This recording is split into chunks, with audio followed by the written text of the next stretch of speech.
তাহলে জ্ঞান বিতরণ করা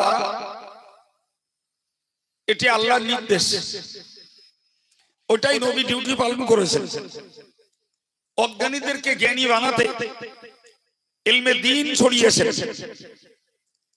সেই কাজ আজকের এক শ্রেণীর ওলামায়ে কেরামদের দ্বারা আল্লাহ করাচ্ছেন।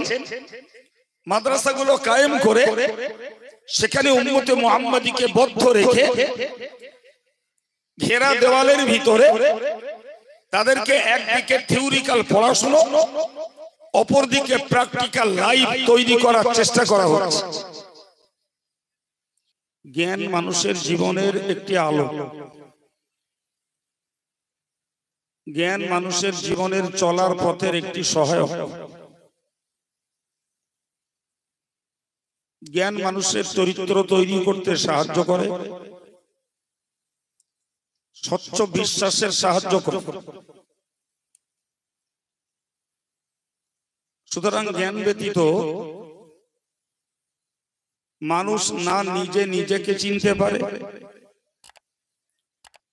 না মানুষ আল্লাহকে চিনতে পারে।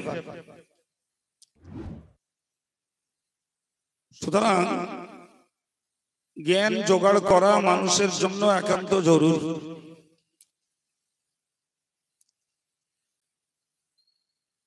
পৃথিবীতে আল্লাহ নবী পাঠিয়েছেন, তো নবীদেরকে নবুয়ত দিয়েছেন। যাকে যে জাতি যে সমাজের জন্য নবী বানিয়েছেন তাদের হেদায়েতের জন্য সেই নবীর কাছে আল্লাহ প্রয়োজন মতো জ্ঞান ভান্ডারটাও দিয়ে দিয়েছে। আমাদের নবী সম্পর্কে মহান আল্লাহ স্পষ্টত জানিয়েছেন,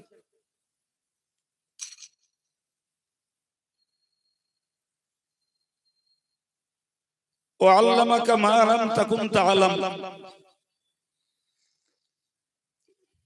নবী হে, তুমি যেটি জানতে না আমি আল্লাহ তোমাকে সেটা জানিয়েছি। যদি জ্ঞানের প্রয়োজন না হতো তাহলে আল্লাহ নবীকে জ্ঞান বিষয়ক জিনিস শেখাতেন না। জীবনে বহুবার শুনেছি মহান আল্লাহ কোরআনের প্রথম বার্তা দিয়েছিলেন ইকরা, পড়ো। কারণ পড়লে মানুষ জ্ঞানী হয়, পড়লে মানুষ শিখতে পারে। তাই পড়া, শেখা, জ্ঞান অর্জন করা এটি একজন ধার্মিকের জীবনের জন্য অলংকার। অজ্ঞানীর পক্ষে সঠিক রূপে ধর্ম করা কখনো সম্ভব নয়। সেজন্য জ্ঞান অর্জন করা মানব জীবনের একটি অলংকার।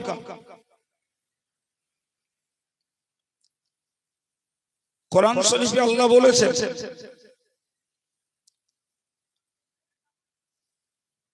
লাকাদ মান্নাল্লাহু আলাল মুমিনিন। মহান আল্লাহ ঈমানদারদের প্রতি সহানুভূতি দেখিয়েছেন। ইয বা'আসা ফীহিম রাসূলাম মিন আনফুসিহিম। কারণ আল্লাহ তাদের মধ্য থেকে একজনকে রাসূল বানিয়েছেন। ইয়াতলু আলাইহিম আয়াতিহি, যিনি আল্লাহর আয়াতগুলোকে পড়ে পড়ে শুনিয়েছেন। ওয়ায়ুযাক্কিহিম, তাদের অন্তর আত্মাটাকে পবিত্র করেছেন। ওয়ায়ুআল্লিমুহুমুল কিতাবা ওয়াল হিকমা, এবং তাদেরকে কোরআনের জ্ঞান তৎসহ সুন্নাহর জ্ঞান, হাদিসের জ্ঞান তাদেরকে শিক্ষা দিয়েছে। এটিকে আল্লাহ ঈমানদারদের জন্য একটি সহানুভূতি বলে কোরআন পাকে উল্লেখ করেছেন। আপনাদেরকে আমার বলার উদ্দেশ্য,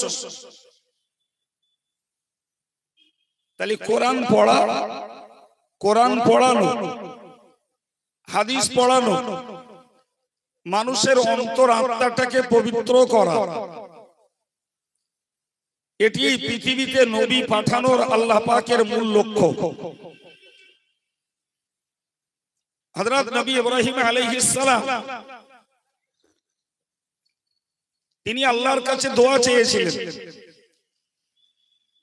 রব্বানা ওয়াবা'স ফীহিম রাসূলাম মিনহুম, আল্লাহ আপনি আরব জাতির মধ্য থেকে একজনকে রাসূল বানিয়ে পাঠান, ইয়াতলু আলাইহিম আয়াতিকা, যিনি আপনার আয়াতকে পড়ে শোনাবেন, ওয়া ইউআল্লিমুহুমুল কিতাবা ওয়াল হিকমাতা, এবং কোরআন সুন্নাহর জ্ঞান মানুষকে শিক্ষা দেবেন, ওয়া ইউযাক্কিহিম, এবং অন্তর আত্মাটাকে পবিত্র করে দেবেন। এমন একজন মানুষকে আপনি পাঠান। নবী ইব্রাহিম আলাইহিস সালামের এই দোয়া আল্লাহ কবুল করলেন, যার ফলস্বরূপ বিশ্ব নবীকে বিশ্ব মাঝে আল্লাহ পাঠালেন। বলুন সুবহানাল্লাহ। আমি এই তিনটি আয়াত থেকে আপনাদেরকে বোঝাতে চাইছি, নবী পাঠানোর মূল লক্ষ্য হলো কোরআনের জ্ঞান বিতরণ করা। নবী পাঠানোর মূল লক্ষ্য হলো সুন্নাহর জ্ঞান বিতরণ করা। নবী পাঠানোর মূল লক্ষ্য হলো মানুষকে পবিত্র মনের মানুষ তৈরি করা। সুবহানাল্লাহ বলেন। সম্মানিত ভাইরা আমার, খালি যে বা যারা কোরআন সুন্নাহর জ্ঞান জোগাড় করে আর সেই জ্ঞানটাকে যদি কার্যকর করে, আমলে পরিণত করে, সেই মানুষগুলোই প্রকৃতপক্ষে পবিত্র মনের মানুষ হতে পারে। কিন্তু যাদের কাছে কোরআন সুন্নাহর জ্ঞান নেই, তারা প্রকৃতপক্ষে পরিচ্ছন্ন নির্মল মনের মানুষ হতে পারে না। প্রিয় ভাইরা আমার, এই জ্ঞান সঞ্চয়ের তিনটি পথ। একটি হলো বই পড়ে জ্ঞান লাভ করা, আরেকটি হলো শুনে জ্ঞান লাভ করা, আরেকটি হলো মিলেমিশে সঙ্গ লাভ করে জ্ঞান সঞ্চয় করা। আবার বলছি, জ্ঞান লাভ করার তিনটে প্রক্রিয়া। নাম্বার 1, পড়া। আজকে দিকে দিকে ইলমে দ্বীনের প্রতিষ্ঠান তৈরি করে তাদেরকে একটা তদারকির মধ্যে রেখে, আবাসিক ভাবে রেখে দিয়ে তাদেরকে পড়তে সহযোগিতা করা হয়। স্তরে স্তরে ক্লাস ওয়াইজ যে সাবজেক্ট গুলো পড়তে পড়তে আপার ক্লাসে উঠে একদিন একটা ছাত্র কোরআন পড়তে পারবে, কোরআনের অনুবাদ পড়তে পারবে, কোরআনের তাফসীর পড়তে পারবে, হাদিস এবং হাদিসের ব্যাখ্যা পড়তে পারবে, ইসলামিক ফতোয়া ফরাজের বইগুলো পড়তে পারবে। এই পড়ার গুণের গুণান্বিত করতেই প্রকৃতপক্ষে মাদ্রাসা নামের এই ঘরগুলো তৈরি হয় এবং সেখানে ধারাবাহিকভাবে ছেলেদেরকে ইলমে দ্বীন শেখানো হয়। সম্মানিত ভাইরা আমার, মনে রাখুন, বিশ্ব নবীকে শিখিয়েছেন স্বয়ং আল্লাহ। হযরত ইব্রাহিম আল্লাহর কাছে নবী চেয়েছেন, যে নবী কোরআন শেখাবেন, যে নবী হাদিস শেখাবেন, জ্ঞান প্রজ্ঞা শেখাবেন, মানুষের অন্তরাত্মাটাকে পবিত্র করবেন, মহান আল্লাহ আমার নবীকে পাঠিয়ে দিয়ে কোরআন পাকে স্পষ্টত উল্লেখ করলেন, আমি ইমানদারদের প্রতি দয়া দেখিয়েছি, অনুগ্রহ দেখিয়েছি, ইমানদারদেরকে আমি এমন একজন রাসূল পাঠিয়েছি যিনি কোরআন পড়িয়েছেন, যিনি মানুষের অন্তরাত্মাকে পবিত্র করেছেন, জ্ঞান বিজ্ঞান তাদেরকে শিক্ষা দিয়েছেন। এই বয়ান থেকে বুঝতে পারা যায় আমরা যে কাজটা করছি, মাদ্রাসা কায়েম করে গার্জিয়ানরা ছাত্র ভর্তি করে দিয়ে শিক্ষকদের তদারকিতে তাদেরকে শিক্ষা এবং প্রশিক্ষণ দিয়ে প্রকৃতপক্ষে আল্লাহর নির্দেশের কাজ, প্রিয় নবীর দায়িত্ব পালনের কাজ মাদ্রাসাগুলির মধ্য দিয়ে গোটা দেশ জুড়ে চলছে। অল ইন্ডিয়া সুন্নতুল জামাত তার একটা দায়িত্ব নিয়ে দিকে দিকে শিশুদের মাদ্রাসা, ছেলেদের মাদ্রাসা, মেয়েদের মাদ্রাসা কায়েম করে সে আল্লাহ এবং নবীর নির্দেশিত এবং রেখে যাওয়া কাজের আঞ্জাম দিচ্ছে। আপনারাই হয়েছেন তার সমর্থক, দাতা, সহযোগী। চিল্লে বলুন সুবহানাল্লাহ। সুতরাং এ কাজ আলেমদের নিজস্ব ব্যবসা নয়, এ কাজ আলেমদের নিজস্ব নেশা আর বাতিক নয়। প্রতিষ্ঠান কায়েম করা এবং পরিচালনা করা এগুলি আলেমদের নিজস্ব পার্থিব স্বার্থের ব্যাপার নয়, বরং মনে রাখা দরকার এই কাজ করতে আদেশ করেছেন আল্লাহ, আর এ কাজ করতেই আল্লাহ নবীকে পাঠিয়েছেন। নবী যথারীতি তার 23 বছরের নবুয়তি জিন্দেগিতে এই দায়িত্ব পালন করেই বিদায় নিয়েছেন। কোরআন পড়িয়েছেন, কোরআনের জ্ঞান বিতরণ করেছেন এবং মানুষকে প্রকৃতপক্ষে নির্মল অন্তরের মানুষ বানিয়েছেন। জোরে বলেন। আমি কি বলেছি? যে মানুষকে জ্ঞান লাভ করতে হবে। এই জ্ঞান লাভের প্রথম পদ্ধতি হলো পড়া। যে কাজটা মাদ্রাসার গ্রাউন্ডে ফেলে এক শ্রেণীর উম্মতে মুহাম্মাদীকে সেই জ্ঞান বিতরণ করার চেষ্টা করা হচ্ছে। তাহলে জ্ঞান বিতরণ করা এটি আল্লাহর নির্দেশ, ওটাই নবী ডিউটি পালন করেছেন। অজ্ঞানীদেরকে জ্ঞানী বানাতে ইলমে দ্বীন ছড়িয়েছেন। সেই কাজ আজকের এক শ্রেণীর উলামায়ে কেরামদের দ্বারা আল্লাহ করাচ্ছেন। মাদ্রাসাগুলো কায়েম করে সেখানে উম্মতে মুহাম্মাদীকে বদ্ধ রেখে ঘেরা দেওয়ালের ভিতরে তাদেরকে একদিকে থিওরিক্যাল পড়াশোনা, অপরদিকে প্র্যাকটিক্যাল লাইফ তৈরি করার চেষ্টা করা হচ্ছে। আপনারা যারা জ্ঞান অর্জনের জন্য ধারাবাহিকভাবে মাদ্রাসায় পড়াশোনা করতে পারেননি, তাদের জন্য বাংলার দেশে এই প্রসেসিং স্টেজ তৈরি করে, প্যান্ডেল তৈরি করে, নির্দিষ্ট ডেট করে আলেমদেরকে দাওয়াত দিয়ে আম জনতার কাছে বার্তা দেয়া হয়, অমুক দিন অমুক জায়গায় ওয়াজ মাহফিল হবে। আজকে যেমন সন্ধ্যা থেকে হচ্ছে, কি তার আগে থেকেও হচ্ছে। কোরআন শরীফ আল্লাহ বলেছেন, আল্লাযীনা ইসতামিউনাল কাওলা ফায়াত্তাবিউনা আহসানা। মহান আল্লাহ পাক বলে, যারা কথাগুলোকে শুনতে পায় এবং ভালো কথাগুলোকে যারা মান্য করে চলে, উলাইকাল্লাযীনা হাদাহুমুল্লাহ, তারাই হলো আল্লাহর হেদায়েত প্রাপ্ত বান্দা। সম্মানিত ভাইরা আমার, আমরা যারা পড়তে পারি না, এরকম ওয়াজের মজলিসে বসে বসে দায়িত্বশীল আল্লাহওয়ালা আলেম হুজুরদের কাছে কথা শুনতে শুনতে আমাদের ভিতরে ধর্মীয় যে মন তৈরি হয়েছে, সেই মনটাকেই আমরা আমলের পথে কাজে লাগিয়েছি। সুবহানাল্লাহ। সুতরাং ওয়াজ নসিহত এটা ট্র্যাডিশন নয়, এটা গতানুগতিক ভাবধারা নয়, এটা কর্তৃপক্ষের বাতিকার আগ্রহ নয়, এটাও ইলমে কোরআন এবং ইলমে হাদিস, ইলমে দ্বীন প্রচারের একটা ক্ষেত্র।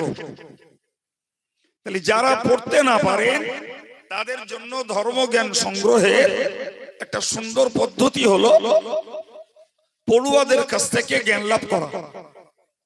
বিশ্বাস করুন, এখানে যে মানুষগুলো এই রাত্রিতে বসে আছেন এবং এছাড়াও সাইডে যারা রয়েছেন, আলহামদুলিল্লাহ আমরা অনেকেই ধর্ম পালন করি, কিন্তু যদি ইন্ডিভিজুয়ালি প্রত্যেককে জিজ্ঞাসা করা হয় যে আপনি ধর্ম করছেন বই পড়ে না ওয়াজ শুনে,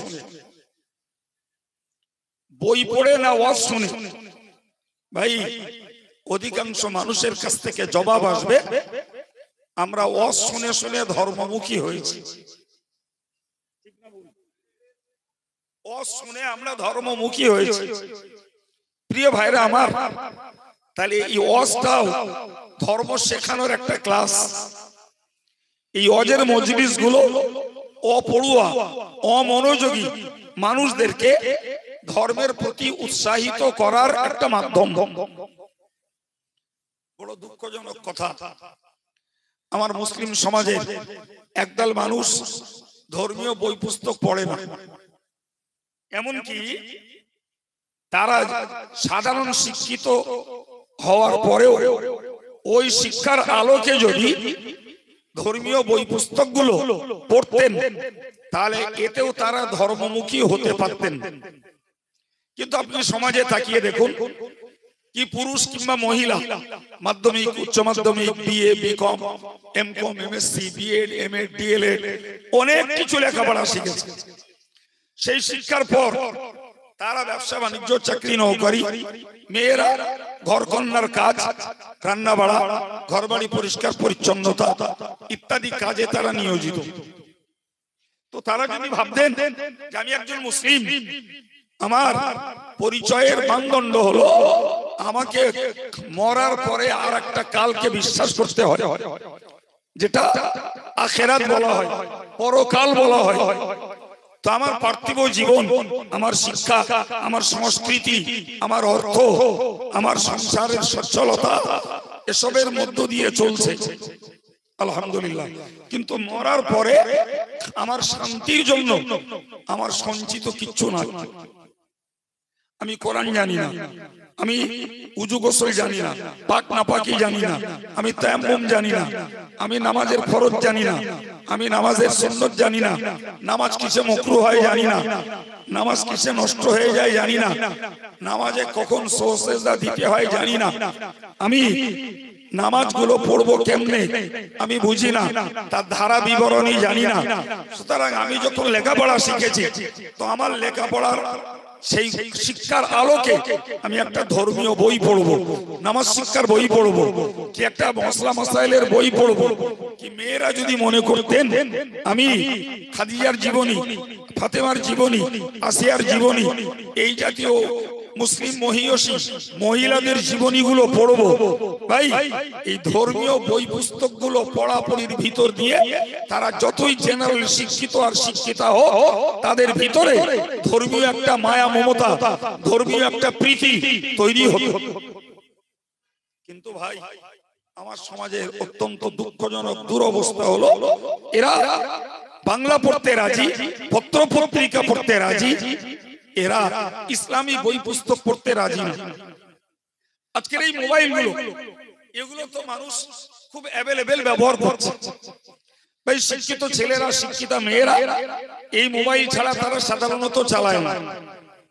তো অনেক ছেলেরাও জানে, আমি আপনাকে তার প্রতি ইঙ্গিত করছি, এই মোবাইলগুলোকে যদি অ্যাপ ডাউনলোড করা হয়, এতে কোরআন পাওয়া যাবে, কোরআনের তাফসীর পাওয়া যাবে, হাদিস পাওয়া যাবে, হাদিসের ব্যাখ্যা পাওয়া যাবে, ইসলামিক হিস্ট্রি পাওয়া যাবে, রাসূলুল্লাহর বায়োগ্রাফি পাওয়া যাবে। এক কথায় বলতে পারা যায় ইসলামী প্রয়োজনীয় জ্ঞান এই ছোট্ট মোবাইলটার ভিতরে রয়েছে। যারা আম মানুষ, বৈষয়িক মানুষ, এরা বাংলা লেখাপড়া কম জেনেছে, এরা অ্যান্ড্রয়েড সেট গুলো ব্যবহার করতে পারে না, কিন্তু শিক্ষিত পুরুষ আর মহিলা যারা জাগতিক লেখাপড়া শিখেছে বেশি, অ্যান্ড্রয়েড সেট গুলো ব্যবহার করছে, এদের যদি মন চাইতো এরা হার্ড কপি বই কিনে না পড়লেও মোবাইলটাকে ইসলামের পক্ষে কাজে লাগিয়ে ইসলামটাকে শিখতো এবং আমলে পরিণত করার প্রতি আগ্রহী হতো। কথা ভুল বলেছি? কিন্তু ভাই সর্বনাশ হচ্ছে, মোবাইল গুলো চিত্ত বিনোদনে মোবাইল ব্যবহার হচ্ছে আজকের যুগে ফুটবল খেলায়, ক্রিকেট খেলায়, ক্যালকুলেটর হিসাব কষার জন্য মোবাইল ব্যবহার হচ্ছে, পর্নোগ্রাফিতে মোবাইল ব্যবহার হচ্ছে, নারীর নেকেড পিকচার দেখার জন্য ভাই মোবাইল ব্যবহার হচ্ছে, সিরিয়াল দেখার জন্য, জি বাংলা দেখার জন্য, স্টার জলসা দেখার জন্য মোবাইল ব্যবহার হচ্ছে। অনলাইনে পড়ার সুযোগ করে দিয়েছে সরকার, অফলাইন বন্ধ করে দিয়ে, কিংবা অফলাইনের থেকে অনলাইন ইউজ করছে আজকে বেশি এডুকেশনাল সিস্টেম। আর আমরা দিব্য চোখে দেখতে পাচ্ছি ভাই অফলাইনে তবু পড়া হচ্ছিল, আর অনলাইনে পড়ার পরিবর্তে চোখ শেষ হচ্ছে, কান শেষ হচ্ছে, চরিত্র ধ্বংস হচ্ছে, লেখাপড়ার পরিবর্তে ছাত্র সমাজ চোটচাপটা তৈরি হচ্ছে।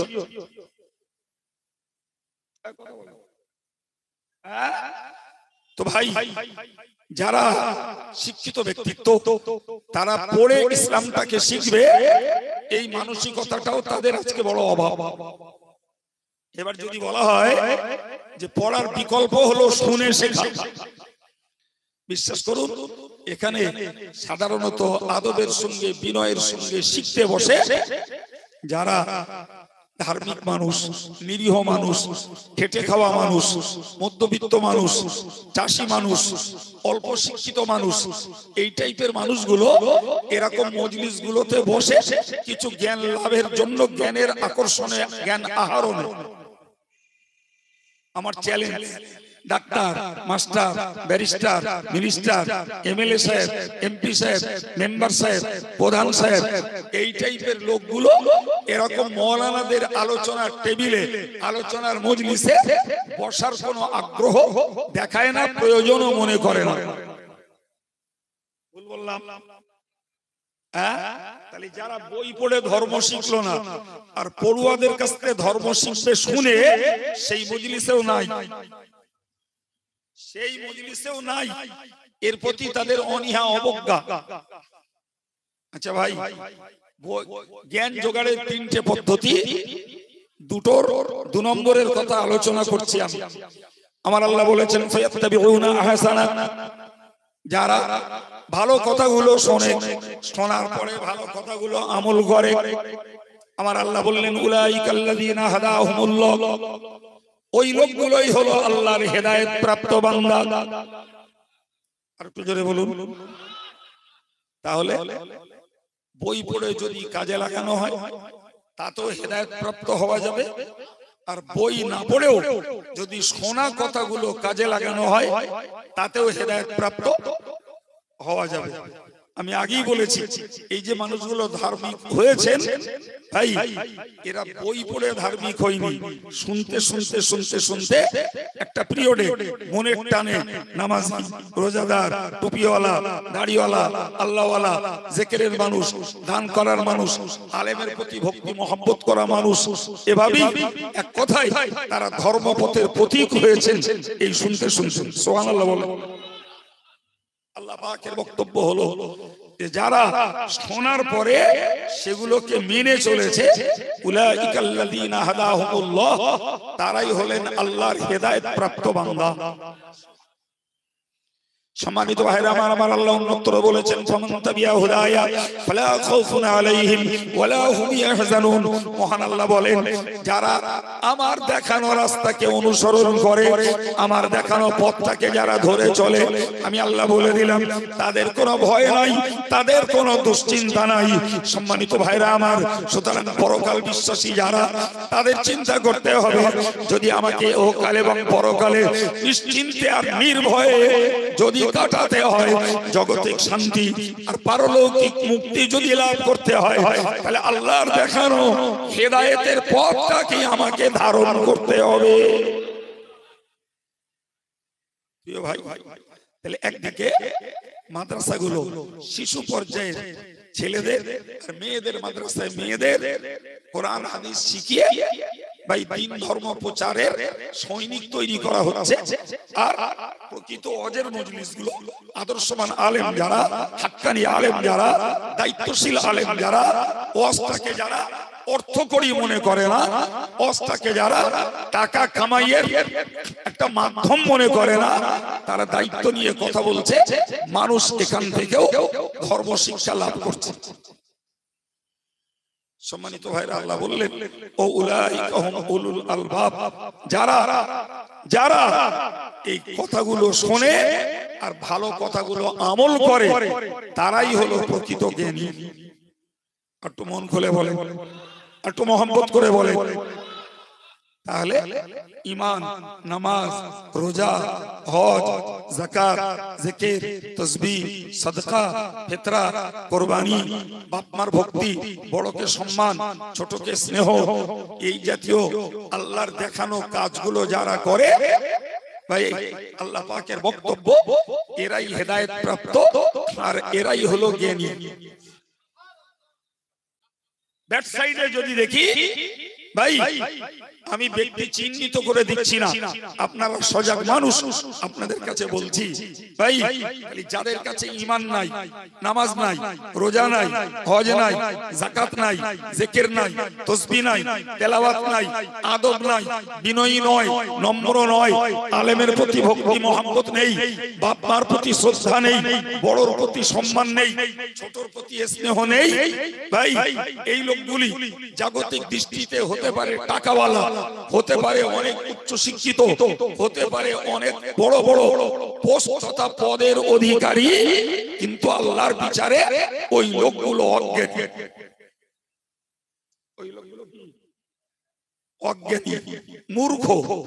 আর যারা কথা শুনে আর আমল করে এরাই হলো আল্লাহর কাছে জ্ঞানী। আমি আপনাকে আবার একবার রিমাইন্ডার দিচ্ছি, স্মরণ করিয়ে দিচ্ছি যে ভাই, এই ধর্ম করতে গেলে একটা মন লাগে বাপ, আর ওই মনটা সঞ্চয় করতে গেলে জ্ঞান লাগে। সেই জ্ঞান অর্জনের পথ হলো নাম্বার 1 বই পড়া, নাম্বার 2 এটা আপনারা বলেন তো, 2 নম্বর কি? শোনা। মাশাআল্লাহ, 2 নম্বর হলো শোনা, যে কাজটা আপনারা করছেন।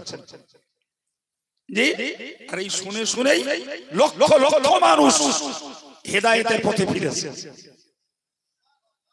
লক্ষ লক্ষ মানুষ। প্রিয় ভাইরা আমার, পড়তে জানে না তারপরেও ধার্মিক, তার মানে শুনে শুনেই ধর্মের প্রতি আকৃষ্ট হয়েছে। সম্মানিত ভাইরা আমার, 3 নম্বরের কথা বলছি, বুঝুন। জ্ঞান অর্জনের 3 নম্বর পথ হলো সঙ্গ লাভ করা, যার প্রতি ইঙ্গিত করে আল্লাহ বলেছেন ইয়া আইয়ুহাল্লাযীনা আমানুত্তাকুল্লাহ, হে ঈমানদারেরা তোমরা আল্লাহকে ভয় করো, ওকুনু মা'আস, সত্যবাদীদের সঙ্গী হয়ে যাও, সত্যবাদীদের সঙ্গ লাভ করো। যারা সজ্জন, যারা নেককার সালেহ ব্যক্তি, যারা আল্লাহওয়ালা ব্যক্তি, এদের সঙ্গ লাভ করো। এর বিনিময়ে তুমিও একদিন সজ্জন হয়ে যাবে। ভালো মানুষের সঙ্গ দাও, তুমি একদিন ভালো হয়ে যাবে। সত্যবাদীদের সঙ্গ দাও, তুমিও একদিন সত্যবাদী হয়ে যাবে। এই যে ফর্মুলা, বাস্তবটাকে আমি মিলিয়ে দিচ্ছি। পড়ার মানুষ কম, শোনার মানুষ কম। জি, ভালো মানুষের সঙ্গ লাভ করবে এ মানুষও জোরে বলে, ওরে বাবু আজকের মাদ্রাসা তৈরি হয়েছে, ওয়াজ নসিহতের অনেক পরিবেশ বেড়েছে, কিন্তু জানেন ঊর্ধ্বতন পীর ওলিদের জিন্দেগিতে ফুরফুরা দাদা হুজুর কিবলা বলুন, বসিরহাট আল্লামা হুজুর বলুন, কি হাড়োয়ার পীর সাহেবের কথা বলুন, মুজাদ্দিদে জামানের আওলাদ হুজুরদের কথাই বলুন, ভাই তাদের পিরিয়ডে এত মাদ্রাসা ছিল না বাবা। জি, এত ওয়াজ নসিহত জলসা জুলুস হতো না। জি, অথচ হাজার হাজার নয়, লক্ষ লক্ষ মানুষ হেদায়েতের আলোয় আলোকিত হয়েছে শুনে শুনে, আর ওই মানুষগুলোর সঙ্গ লাভ করে। কিসের? শুনে শুনে আর সঙ্গ লাভ করে জীবনে মাদ্রাসার চৌকাট ডিগায়নি, পীর অলিদের সঙ্গ লাভ করে তারা আলেম হয়ে গেছে। ভাই আজকের এই খারিজি মাদ্রাসাগুলোর সিস্টেম, একদিকে তাকে পড়ানো, আর একদিকে ওস্তাদের সান্নিধ্যে রেখে ওস্তাদের আদর্শ, আখলাক, আমল, নামাজ, জিকির, ফিকির, তাসবিহ, তেলাওয়াত এগুলো ছাত্র দেখুক, ফলো করুক, ছাত্র ওইটা নিজের জীবনে বাস্তবায়িত করুক। তবে থিওরিক্যাল জ্ঞান যেমন হবে, প্র্যাকটিক্যাল জীবনটাও তেমন তৈরি হবে।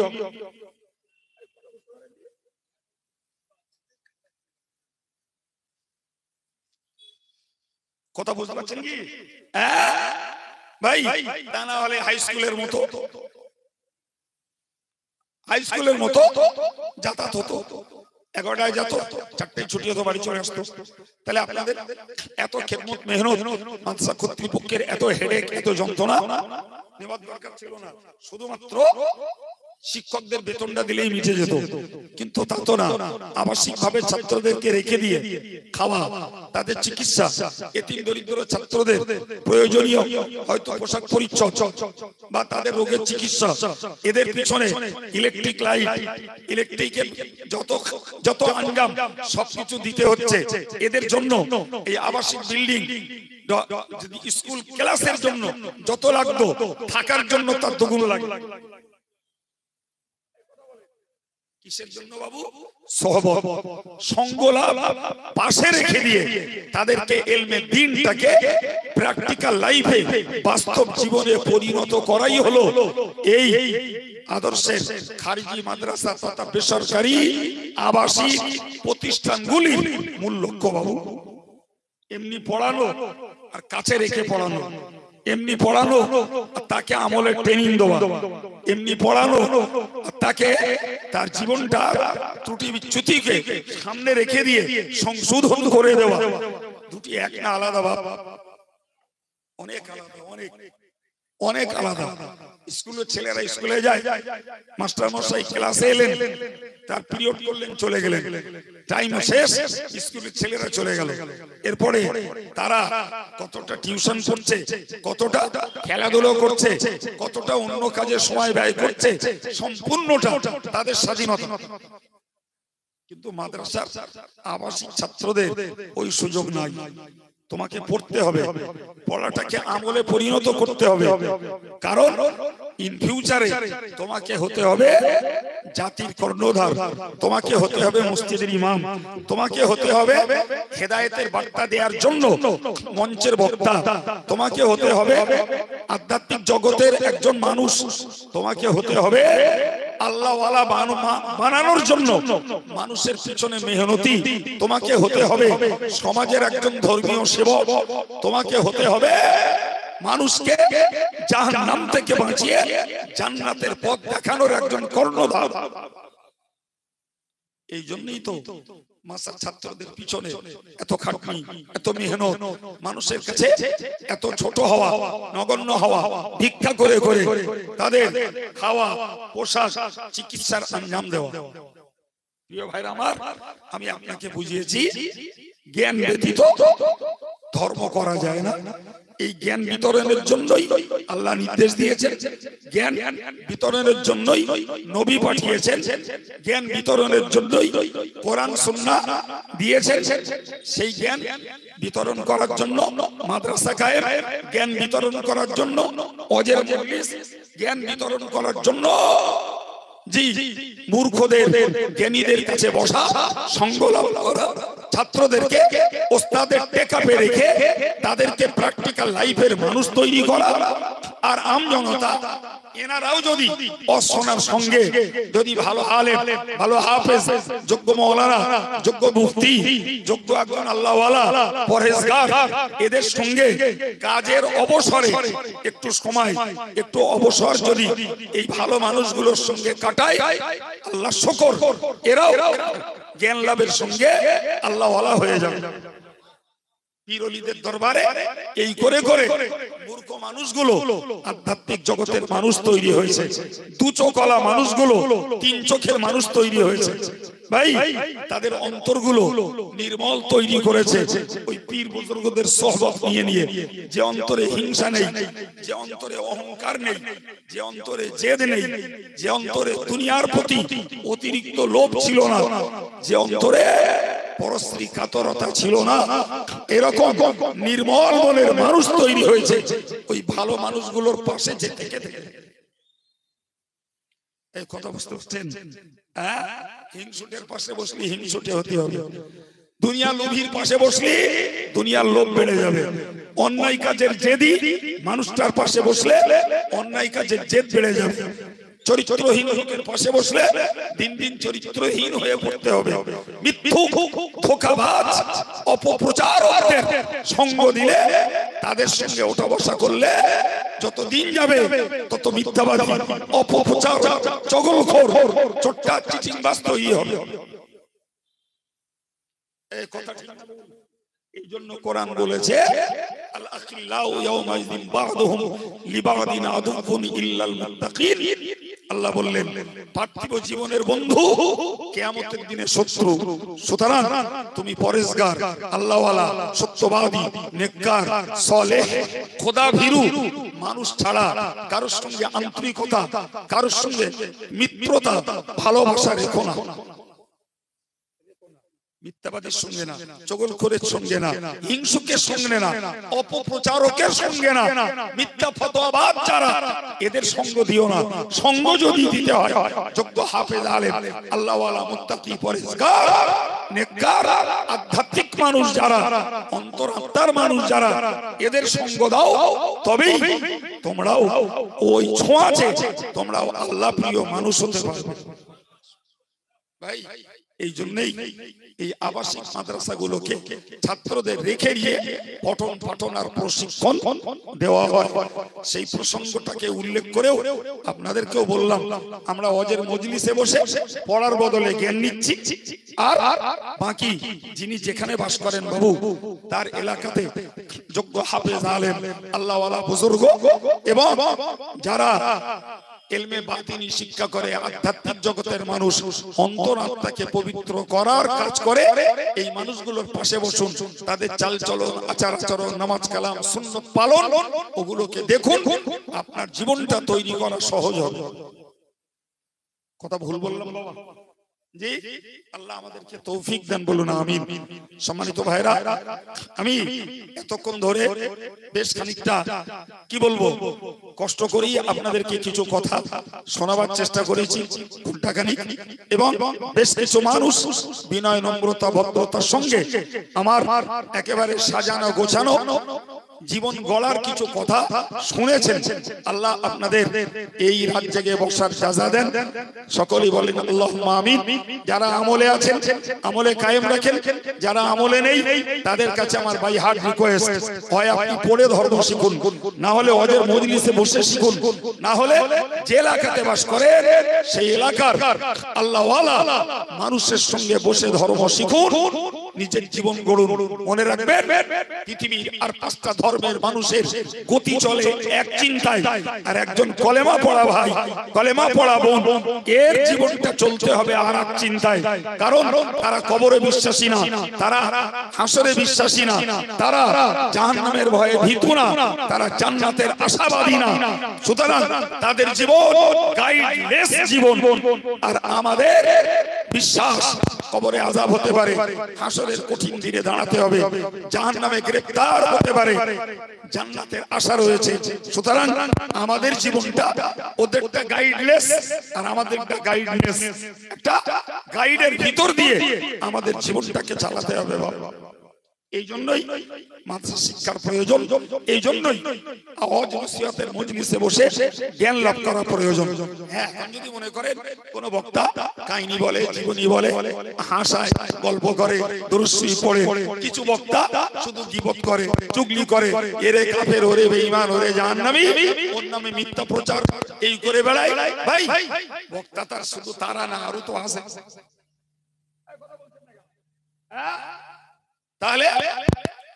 তাহলে যেটা মনে হচ্ছে আপনার জ্ঞানের কাছে এরা আদর্শবান বক্তা না, এদের দ্বারা জাত সমাজের উপকার হচ্ছে না, ক্ষতি হচ্ছে, আপনি সেখান থেকে মন থেকে সরে আসুন। যাদের দ্বারা উপকার হচ্ছে বলে মনে করেন, যাদের দ্বারা দেশ জাতির শিক্ষার উন্নয়ন হচ্ছে, যাদের দ্বারা মানুষের মাঝে প্রকৃত হেদায়েতের কাজ হচ্ছে, আপনি তাদের সঙ্গ দেন। ভুল বলছি না বলে প্রিয় ভাই, তো আমি বক্তব্য ছাড়বো মানে দোয়া করব।